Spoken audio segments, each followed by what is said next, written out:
மது ஒழிப்பை பத்தி நாடகம் சொல்லி அதையே அட்டாக் பண்றீங்க பெருசா. அண்ணாவிலிருந்து உள்ள போகும்போது மது ஒழிப்பு மாநாடா இருந்தது, பாத்துல வெளியே வரும்போது மது விற்பனை பொறுப்பு மாநாடா மாறுது. துணை முதல்வரா ஆகிறதுக்கு திருமாவர்களே தகுதி இருக்கா இல்லையா? எங்கள்கிட்ட ஏதாவது கிடைக்குமாங்கிறதுக்காக தான் ஒட்டிட்டு இருக்கீங்க. அடுத்த தேர்தல் வரையும் இன்னைக்கு வந்து என்னங்க தெரியும், நீ வந்து நிறைய பேர் மாமா பயிரா இருக்கும், அவனுக்கு என்ன தெரியும்?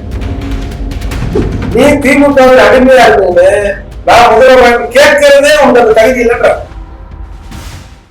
இந்த மது ஒழிப்பை பத்தி நாடகம் சொல்லி அதையே அட்டாக் பண்றீங்க பெருசா. மது ஒழிப்பு நாடகம் அது அப்படின்னு சொல்லிட்டு ஒரு நல்ல விஷயம் தானே பண்றாங்க, அது பண்ணா ஒரு நல்ல விஷயம் நடக்கும் தானே பண்றாரு, ட்ரை பண்றாரு. அதையே நீங்க பாராட்டாம அதுல விவசாயம் பண்றீங்க. மாநாடு அண்ணாவிலிருந்து உள்ள போகும்போது மது ஒழிப்பு மாநாடா இருந்தது, பாத்துல வெளியே வரும்போது மது விற்பனை குறிப்பு மாநாடா மாறுது. ஐயா, துணை முதல்வரா ஆகிறதுக்கு திருமாவர்களே தகுதி இருக்கா இல்லையா? திருமாவுக்கு முதலமைச்சர் ஆவதற்கு தகுதி இருக்கு. அவர்களுடைய இன மக்களும் அந்த பொதுமக்களும் வாக்களித்து அவர் வெற்றி பெற்றால் முதலமைச்சரா வரட்டும். எங்க கட்சியில அவருக்கு நாங்க எதுக்கு துணை முதலமைச்சர் கொடுக்கணும்? ஏன் அவங்களுக்கு அமைச்சரவையில பங்கு கொடுக்க கூடாது? எதுக்கு நாங்க கூட்டணி சேரும் போது நாங்க அமைச்சரவையில பங்கு கொடுக்கணும், நாங்க கூட்டணி சேர்க்கல. நீங்க புரியாமலே நிறைய முட்டாள்கள் பேசுறாங்கன்னு நீங்களும் பேசாதீங்க. கூட்டணி அமையும் போது ஜெயிச்சு வந்தா ஆட்சியில அங்கம் வைக்கலாம் நாங்க சொல்லல. நாங்க வந்து கூட்டணி அவ்வளவுதான், தேர்தலுக்கான கூட்டணி. தேர்தல் முடிஞ்சா அதோட முடிஞ்சு அவ்வளவுதான். புரிஞ்சுங்களா உங்களுக்கு? எங்கள்கிட்ட ஏதாவது கிடைக்குமாங்கிறதுக்காக தான் ஒட்டிட்டு இருக்கீங்க. அடுத்த தேர்தல் வரையும் ஒட்டிட்டு இருக்காங்கன்னு சொல்றேன். ஆமையா, அடுத்த தேர்தல் வரையும் எங்களோட இருக்கீங்க. சரி, அவங்க உதவி இல்லாம உங்களால ஜெயிச்சிட முடியுமா? அந்த கேள்வியை நீங்க கேட்க வேண்டிய அவசியம் இல்ல. அது கூட்டணி, நாங்க இல்லாம ஜெயிக்கிறோம் தான். ஏற்கனவே திரு மூர்த்தி அவர்கள் சொன்னாங்க. மூர்த்தி அவர்கள் என்ன சொன்னாங்க? அவங்க இல்லாமலே நாங்க வட மாவட்டங்கள்ல 86 தொகுதி நாங்க ஜெயிச்சோம் சொன்னாங்க.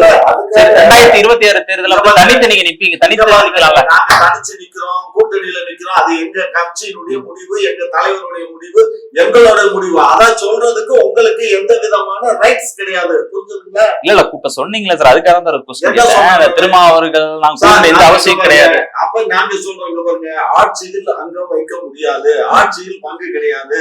ஒன்லி தேர்தலுக்கான சீட்டுக்கான ஒதுக்கீடு தான். சீட்டு ஒதுக்கீடு உங்களுக்கு எத்தனை, எங்களுக்கு எத்தனை.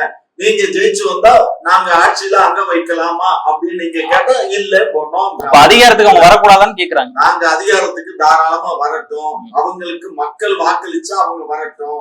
அவங்க கூட்டணி தலைமை, அவங்க தலைமையில ஒரு கூட்டணி அமைஞ்சு அந்த கூட்டணிக்கு அவர் தலைமை தாங்கி அந்த கூட்டணி வெற்றி விட்டு அவர் ஆட்சி அமைக்கட்டும். எங்களுக்கு எந்த ஆட்சேபனையும் இல்ல. நீங்க எப்படி திருமாவளவன் குடுக்கறத வாங்கிட்டு போ அப்படின்னு சொல்லலாம் அப்படின்னு கேட்க, குடுக்கறத வாங்கிட்டு போங்க, குடுக்கற சீட்டை வாங்கிட்டு போங்க, உங்களுக்கு முதலமைச்சர் ஆவதற்கு தகுதியே கிடையாது நீங்க எப்படி சொல்றீங்க? முதலமைச்சர் ஆவதற்கு தகுதி இல்லைன்னு நான் சொல்லல. முதலமைச்சர் அவருக்கு தகுதி இருக்குல்ல. இல்ல, யார்கிட்ட போய் கேட்பது? யார்கிட்ட கேட்கணும்? இல்ல சார், இருங்க, திமுக கிட்ட போய் என்னைய முதல்வராக்கு, துணை முதல்வராக்கு திமுக கிட்ட கேட்கறது ஒரு அறிவார்ந்த கொஸ்டின். நீங்க ஒரு நிருபரா சொல்லுங்க. இல்ல மெஜாரிட்டி 118 பேர் மேல மெஜாரிட்டி இருக்காங்க. இல்ல சார், நான் வந்து கருணாநிதி வாரிசுன்னு சொல்லு. உன்னை சின்ன கருணாநிதி சொன்னாங்கல்ல, ஆமா நான் சின்ன கருணாநிதி, நான் கருணாநிதி வாரிசு. ஏப்பா ஸ்டாலின் மட்டும் தான் வாரிசா, உதயநிதி மட்டும் தான் அவரோட வாரிசா, நான் தான் வாரிசு அப்படின்னு கேள்வி உங்களுக்கு அந்த ரைட்ஸ் இருக்கு. அது போய் கேட்கறீங்க, எங்க கேட்கணும் நீங்க? இப்போ பாட்டாளி மக்கள் கட்சி எங்களை ஆரம்பித்தா ஒரு எஸ்சியை நாங்க முதல்வராக்காங்க. இப்ப சீமான் கோரிக்கிறார், சீமான் இந்த மாதிரி வந்து இந்த சமூகம் தொடர்ந்து புறக்கணிக்கப்பட்டிருக்க, நம்மளாம் ஒன்றா நிற்போம், இல்ல ஜனநாயக சக்தி எல்லாம் ஒன்றா நிற்போம், ஒரு பட்டியல் சமூகத்துக்கு ஒருத்தர் முதல்வராங்க. ஏங்க கேட்க வேண்டிய இடம் வேறங்க. ஒரு நல்ல கொஸ்டின் அது. தவறான இடத்துல கேட்கிறாரு, எப்படி அவன் ஆக்குவான்? ஒரு சார் அது கேட்டதுனால ஏதாவது பிரச்சனையான்னு கேக்குறேன். அப்படி கேட்டதுனால ஏதாவது பிரச்சனை, ஆசைப்படக்கூடாதா அப்படின்னு கேக்குறேன். ஆசைப்படலாங்க. எங்க ஆம்பளை கட்டி புள்ள பத்துக்கலாம் இருந்தாங்க, அது புள்ள பத்துக்கு ஆசைதாங்க. அப்ப ஆசைப்படவே கூடாதுங்க. அந்த ஆசை சரி. ஒரு ஆணை திருமணம் பண்ணி புள்ள பத்துக்க முடியுமா? ஒரு பெண் அது இல்லைங்கிறீங்க. அந்த வாதம் சரி. அந்த வாதம் சரின்னா அது எங்க வைக்கணும்? அங்க வைக்கணும்ல. அப்போ தேவையில்லாத இடத்துல இந்த வாதத்தை வச்சு ஒரு குழப்பத்தை ஒரு உண்டு பண்றாரு. சரி, அப்படி வந்து உங்களுக்கு துணை முதலமைச்சர் வேணும்னா திமுக பார்வையாளர் பேசிக்க வேண்டியதானே? ஏன்னா பேசல, அங்க பேசவே இல்ல. கூட்டணி இருக்கு, கூட்டணி தேவைப்படுது, அதனாலதான் அவர் பேசாம. நீங்க திமுக கேட்டீங்க, ஒட்டுமொத்தமா கூட்டணி கட்சிகள் இருக்காங்க, திமுக தலைவர் எல்லாம் இருக்காங்களா? அங்க போய் திராவிடத்துக்கு துதிப்பாங்க. திமுகவை நம்பிதான் விசிகா அப்படின்னு சொல்லிட்டு ஒரு குற்றச்சாட்டு என்ன சொல்றாங்க? நீர் புடுப்புள்ள நிலங்களை வைத்துக் கொண்டிருந்த பறையர்கள் செழிப்பான பறையர்கள் அம்பேத்கர் சொல்றாரு. இந்த மாதிரி இறந்து அது சொல்லக்கூடாது. கட்சியில இருந்து உங்களை விரட்டி விட்டதா சொல்றாங்க. கட்சியில இருந்து விரட்டி விட்டதா சொல்றாங்க. 1000 பேர் ஆயிரம் சொல்லுவான், 1000 பேர் ஆயிரம் சொல்லுவான். என்ன ரீசன் சார் வெளியில வந்தது கட்சியில இருந்து? எங்களுக்குள்ள அண்ணனுக்குள்ள 1000 பிரச்சனை இருக்குங்க. இன்னைக்கு வந்து என்னங்க தெரியும்? நீங்க வந்து நிறைய பேர் மாமா பையனா இருக்கும், அவனுக்கு என்ன தெரியும்? அவங்க பேசுறதுல ஒரு பேச்சுங்க. என்ன குறிப்பிட்டு இருந்தாலும் இதை சொல்றான்னு சொல்லுங்க, நான் அவனோட ஹிஸ்டரியை சொல்றேன். இல்ல சார், அவர் வந்து அவர் கட்சி அவரு என்ன வேணாலும் பட்டு நீங்க ஏன் தலையிடுறீங்க அப்படின்னு கேக்குறாங்க. நீங்க ஏன் பேசுறீங்க அதை பத்தி கேக்குறேன். நீங்க அதை பத்தி பேசுறதுன்னு யார் கேட்பா? யார்? நான் கேட்பேன். என்னோட உழைப்பு கட்சியில இருக்கு. ஒரு பெரும் சமூகத்தை தவறா திசை திருப்புறாரு. தவறா என்ன திசை திருப்புறாரு? இன்னைக்கு கட்சிக்குள்ள கேட்கறீங்க, அது இந்த ரெட்டியார் கேட்டதே சரின்னு வைப்போம். அதுல என்ன தவறு இருக்கு நீங்க நினைக்கிறீங்க? சரி, நீங்க கூட முதல்வர் ஆகலாம் சார், உங்களுக்கு அந்த தகுதி இருந்தா நீங்களா சரின்னு சொல்றேன். தப்புன்னு சொல்லுங்க. சரியான கொஸ்டின் தான் கேட்டேன். ஏன் விடுதலை சிறுத்தைகள் இருக்கிற மற்ற இதெல்லாம் இந்த தவறு சொன்னான்? அவங்களே சொல்லிருக்காங்கல்ல, கூட்டணி இருக்கு, கூட்டணிக்கு உடஞ்சிரும், கூட்டணிக்காக சில விஷயங்கள் ஒத்து போய் தானே அவங்க அரசியல்ல எல்லாம் இது சகஜம் தானே போயிட்டு இருக்கு. ஒரு துணை பொதுச் செயலர் கேட்டது. சரி, ஒண்ணு ரிட்டையர் கேட்டது ரைட்டுன்னு சொல்லு, இல்ல மத்தவங்க கேட்டது சார். திரு ஆதவ அர்ஜுனா அவர்கள் கேட்டது வந்து எல்லாத்தையும் நீங்க கடைநிலை தொண்டர்கிட்ட கேட்டாலும் அது சரின்னு தான் சொல்லுவாங்க. எல்லாருக்கும் ஆசை இருக்கும், ஒரு இலக்காடைன்னு ஒரு ஆசை இருக்கும்ல, அப்படிதான் அவர் சொல்றாரு. அப்படி மத்த நிர்வாகிகள் எம்எல்ஏ எம்பியா இருக்கிறவங்க அது தலைவர் திருமாவர்களே சொல்லியிருக்காரு. அப்ப ஆதவ அர்ஜுனா அவர்கள் பேசியது அவரோட உரிமை, ஜனநாயகத்துல பேசுறதுக்கு எல்லாருக்கும் உரிமை இருக்கு. ரவிக்குமார் அவர்கள், வன்னியரசு அவர்கள் வந்து தப்பா சரி அதை மட்டும் ரைட்டு சரிதானே சார், அது தப்பு. அதுல என்ன சார் தப்பு இருக்கு? எதிராக பேசுறவங்களுக்கு என்ன பண்ணிருக்கணும்? அதுவும் தவறுதான், அதுவும் தவறுதான். ஆசைப்படுறதுக்கு தப்பே கிடையாது சார். இதுல ஒரு சிஎம் ஆசைப்படுறது சரிங்க, அதுக்கு அவரே ஆன்சர் பண்ணிட்டாரு. வேற வழிங்க, இந்த வழி இல்ல. அது ரூட் வேறன்னு சொல்லலாம், ஆனா அவருக்கு தகுதியே இல்ல. தப்பு. நீ திமுக அடிமையா இருந்தீங்க, நான் முதல்வர் கேட்கிறதே உங்களுக்கு அந்த தகுதி இல்லைன்ற இப்படி பார்த்து சொல்றா. ஆதவர்ஜுன் அவர்கள் என்ன சொல்றேன்னா, வட தமிழகங்கள்ல எங்களாலதான் ஜெயிக்கிறாங்க, நாங்க நேரடியா போயிட்டு சர்வே பண்ணிட்டோம், எங்களாலதான் ஜெயிக்கிறாங்க, நாங்க இல்லைன்னா டீமுக்கு வரவே முடியாது அப்படின்னு சொல்லி ஸ்ட்ராங்கா சொல்றாரு. சரி, இன்னொன்னு திமுக என்ன போய் சொன்னாங்க, அதை பத்தி அவங்க சிறுத்தைகள் இல்லாத போது 86 தொகுதியில் வட மாவட்டங்களில் திமுக ஜெயிச்சது அப்படின்னு. அப்ப தலித் மக்கள் ஓட்டு இல்லாம டிஎம்கே ஜெயிச்சதுன்னு சொல்ல வரீங்க? அவங்க சொன்னதுக்கு நீங்க என்ன சொல்ல வரீங்க சார்? சொன்னாங்க சார், இப்ப தலித் மக்கள் ஓட்டு என்ன பதில்? நாங்க இல்லாம நீங்க வட மாவட்டத்தில் ஜெயிக்கலாம்னு சொன்னேன், நீ இல்லாம நாங்க 86 இடங்கள்ல ஜெயிச்சோம்னு சொல்றாங்க, அதுக்கு ஒரு பதில் சொல்லுங்க சார். இப்போ ஒரே ஒரு கொஸ்டின் தான் சார், ஆசைப்படலாம்ல துணை முதல்வர் பதவிக்கு அவருக்கு எல்லாம் தகுதி இருக்கான்னு கேக்குறாங்க. நீங்க கூடயே இருந்தவர், அவருக்கு தகுதி இருக்கான்னு கேக்குறேன். தகுதி இல்லாம இப்ப பிரச்சனை இல்ல, தகுதியோட தான் எல்லாரும் முதல்வர் ஆகுறாங்க, டெப்டி சிஎம் ஆகுறாங்களா? அதுக்கு என்ன தகுதினா என்ன, ஏதாவது அளவு இருக்கா?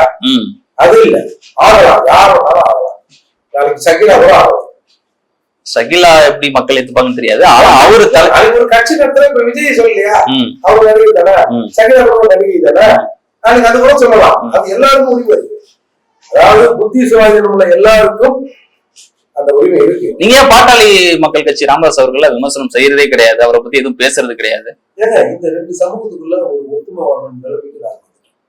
இன்னைக்கு பல பேர் சொல்றாங்கல்ல, என்னப்பா போய் தொடர்ந்து வன்னியர்கள் சண்டை போட்டு இருக்கணும், வன்னியர் தரப்புல இருந்து சில குரல்கள் எழுப்புதில்லை, பழையர் தரப்புல இருந்து சில குரல் எழுப்புதில்லை, நம்ம பார்த்தா அவனுங்க நாய்க்கிறோம், என்னையா பிரச்சனை அப்படி இல்லை. இதை வந்து இந்த முரண்பாடை நாங்க வந்து கொஞ்சம் அமுத்தணும்னு பாக்குறோம், இவங்க இந்த முரண்பாடை திரும்பவும் பிரிக்கணும்னு பாக்குறாங்க. திரும்ப அவர்களே ஏற்கனவே பாட்டாளி மக்கள் கட்சியோட ஒன்றா இணைஞ்சு அரசியல் பண்ணி ட்ரை பண்ணாங்க, ஆனா செட் ஆகல. அவங்க அரசியல் இப்ப இருந்தா என்ன சார் ஆயிடும் சார்? அவங்க அரசியல் ரீதியா அவங்களுக்கு ஒத்து போக மாட்டேங்குது திரும்ப அவர்கள் சொல்றாரு. என்ன ஒத்து போகல, என்ன அவங்க சாதி அரசியல் பேசுறாங்க, நம்மளுக்கு செட் ஆகாதுன்னு இவர் சொல்றாரு. நீங்க சார் இவங்க சாதி கட்சியே கிடையாது, மக்களுக்காக நான் வந்து சாதி கட்சி கிடையாதுன்னு எல்லா இடத்துலயும் சொல்றாரு. எல்லா மக்களுக்கான அரசியல் தான் நாங்க பண்றோம். இத நான் சாதி கட்சி இல்லைன்னு சொல்றது எது தெரியுமா? பழைய சமூகங்களை காயடிக்கிற வேலை. இன்னைக்கு ஒரு அதிகாரத்தை நோக்கி திமுக ஒரு அதிகாரத்தை நோக்கி பேசுற அளவுக்கு ஒரு டிமாண்டிங் கெப்பாசிட்டிய உனக்கு உருவாக்கி இருக்கும். விடுதலை சிறுத்தைகள் பேர்ல தானே அப்படிலாம் நீ திமுக நீங்க ஒரு ஒன்றிய செயலாளர் வட்ட செயலாளர் இருந்திருப்பாரு திரும்பாங்க இல்லையா? அப்போ நீ திமுக தலைவரோடு சேர்ந்து உட்கார்ந்து உன்னை டிமாண்ட் பண்ற அளவுக்கு ஒரு ஆக்கியிருக்க. திமுகவின் வெற்றியில் விசிகாவுக்கு பங்குறது, என்னோட அரசியல் பங்கு கூடாது, என்னோட ஷேர கூடன்னு நீ கேட்கறல. அதே மாதிரி விசிகாவை உயர்த்துவதில் ஒரு குறிப்பிட்ட சமூகத்துக்கு பங்கு இருக்கா இல்லையா? அது எந்த சமூகம் சொல்லுங்க, என்ன சமூகம்? தலித். தலித்துனா யாரு? பறையர்கள் தானே. இவர் ஏன் நான் சாதி கட்சி இல்ல, நான் குறிப்பிட்ட சமூகத்துக்கான கட்சி இல்லைன்னு சொல்றாரு தெரியுமா? பறையரை காயடிப்பதற்காக. ஏன்னா நீ அதிகாரத்தை வாங்குற. சிந்தனை செல்வம், ரவிக்குமார், ஆலு சானவாஸ், எஸ் பாலாஜி, பறையூர் பாபு, இதுல எத்தனை பேர் பறையர் சொல்லுங்க? எல்லா சாதி அமைப்பினரும் உள்ள இருக்காங்க சார். தலித் அப்படின்னா மாநாட்டுல வந்து சரிசமமா பாய் காவாசி இருந்திருக்கணும், வன்னியர்கள் பாதி இருந்திருக்கணும், சிந்தனை செல்வ சமூகத்தை சார்ந்தவர்கள் இருந்திருக்கணும், இஸ்லாமியர் இருந்திருக்கணும், நம்ம ரவிக்குமாரோட சமூகத்தை சார்ந்தவர்கள் இருந்திருக்கணும். இருந்தாங்களா? யார் இருந்தா? பெரும்பாலும் யார் இருந்தா? 95% யார் இருந்தா? 95% தலித் மக்கள் தான். தலித்துனா யாரு? பறையர்கள். ஏங்க எனக்கு அதிகாரம்? அப்ப இந்த 5 பேர்ல யார் பறையரு? ஆலோசனா முஸ்லீம் எல்லாம் கலந்து தானே சார் இருக்காங்க. பனையூர் பாலு நாங்கெல்லாம் சேர்ந்து குழப்பமா? நீ ஆப்பத்தை சுட்டு அவங்களுக்கு கொடுத்துருவியா?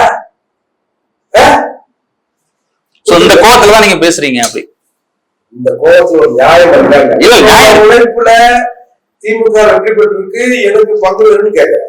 விடுதலை சக்திகள் உழைப்பிலும் தியாகத்திலும் ஒரு குறிப்பிட்ட சமூகத்துக்கு பங்கு இருக்கு. நீ அதிகாரத்தை வாங்கிய பிறகு ஏன் பங்கு என்று நாங்க கேட்கிறோம். நாங்க கேட்க கூடாதுன்றதுக்காகதான் நீ பழைய கட்சி இல்ல பழையன்னு பார்த்தா நீங்க பின்னாடி வராத. பழையன்னு வந்தா நாளைக்கு என்னை விட அழகா சிறப்பா வந்தான்னா அவன் பின்னாடி போயிடுவேன்னு திருமாவளவன் பேசுறாருல. இதோட அரசியல் தான். இந்த சமூகத்தை காயடிக்கிற வேலையை தான் திருமாவளவன் செஞ்சிருக்காரு. நான் சொல்றேன். ஏன் திருமாவர்கள் அமைதியாவே போயிடுறாரு? யார்கிட்டையும் எதுவும் பேச முடியாம ஆதவர்ஜுனா ஒண்ணு சொல்றாரு, ஒத்துக்கு அமைதியா வந்து இன்னைக்கு விடுதலை சக்தியில தனிமைப்படுத்தப்படுறாங்க. ஒரு ஆதவர்ஜுன் சொன்ன கருத்து சரி, கேட்ட இடம் கூட சரியில்லை. ஆனா அவரும் கடைசியில் சொல்றாரு பாத்தீங்களா, நான் திமுக கேட்கல, நான் ஆந்திராவை கேட்டேன், நான் இது கல்கத்தாவை கேட்டேன், நான் டெல்லியை கேட்டேன்னு சொல்லிட்டேன். நீ கொண்ட கொள்கைகள் குறித்து என்ன சொல்லிருக்கோம்? திமுக தான் கேட்டோம். என்ன தப்பு? எங்க உழைப்பு அங்க இருக்குல்ல, அப்படிதான் சொல்லிருக்கணும். ஏன் அவங்களே அதை கேட்க மாட்டீங்க? அப்ப திருமாவளவன் அண்ணா போய் வந்து அது வெறும் கோஷம் தான். இத ஆட்சி அதிகாரத்தில் பங்கு பத்தி முதல்வர் கேட்டாரா? அவரும் கேட்கல, நானும் சொல்றேன்.